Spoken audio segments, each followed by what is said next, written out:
Hey guys, it's Talea with the Botanical Soap and Bath Co. So I just wanted to come on today and go over a few things related to soap making. So we're gonna, by definition, define soap making. We're gonna go through which alkalis are used, as well as how those different alkalis produce a different end product, as well as what are the differences between soap makers and the different types of soap products that you can have. So first and foremost, soap defined by our FDA government is composed of oils and an alkali. So when you think oils, you're thinking like almond oil, coconut oil, olive oil, safflower, sunflower oil. There's so many different ones. And then you have your alkalis, which are like sodium hydroxide and potassium hydroxide. The difference between sodium hydroxide and potassium hydroxide, which I will demonstrate, or I'll show you the different end products. Sodium hydroxide produces a hard bar of soap, whereas potassium hydroxide makes liquid soap. So, liquid soap, you're thinking hand soap, shower gels, body washes, that type of product. Even dish soap, that's a liquid soap. Or detergents. This is a bar soap, so you're thinking of those Dove, Ivory. There's a couple other name brands, but the difference in the alkali depends on those. However, it's not to be confused with surfactants and cleansing agents. Those are totally different from soap making. We'll get into that a little later on.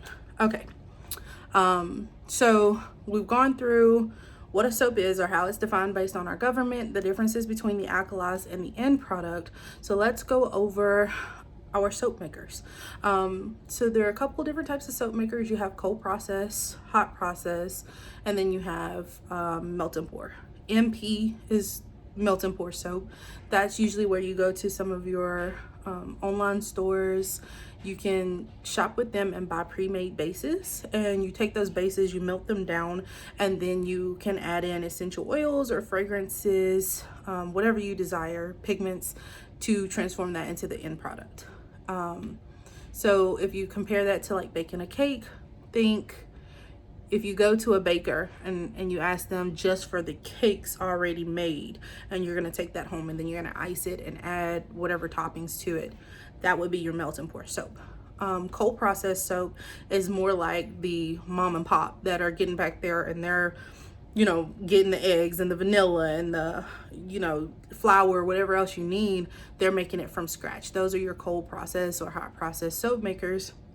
And so essentially the difference between the two is cold process uses the heat that's created during the mixing of the lye solution. So that once you make that solution, you add it in, it's all in that process. Whereas a hot process soap maker will use things like a crock pot or another heating source to get that temperature up to make things move along a lot quicker.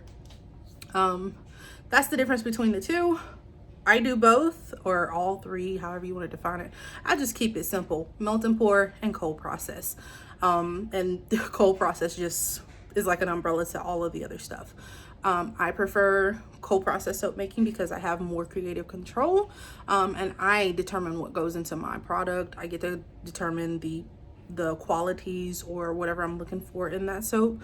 I get to select that, and I do all the measuring, I do all the formulating. It's not for everyone. You can go wrong. Things definitely go wrong. But it's a fun part of it. You live and you learn, you know. I have made melt and pour soap. It's fun. To each their own. You know, you just do what suits you, what fits you. I would definitely recommend starting with melt and pour because it's a lot easier. And then if you like that enough and you want to get into the other stuff, go off into it. But definitely check out some courses, or I say invest in you. Investing in you is the one thing that everyone should do. So if you want to get into that, I know I will be coming out with some courses here soon. There are a lot of other people that have courses out there. There are a lot of books out there that you can buy, and if you choose to go it on your own, the only thing I can tell you is it's costly, because you're going to have some messed up batches, but it's a part of that investing in you type of process.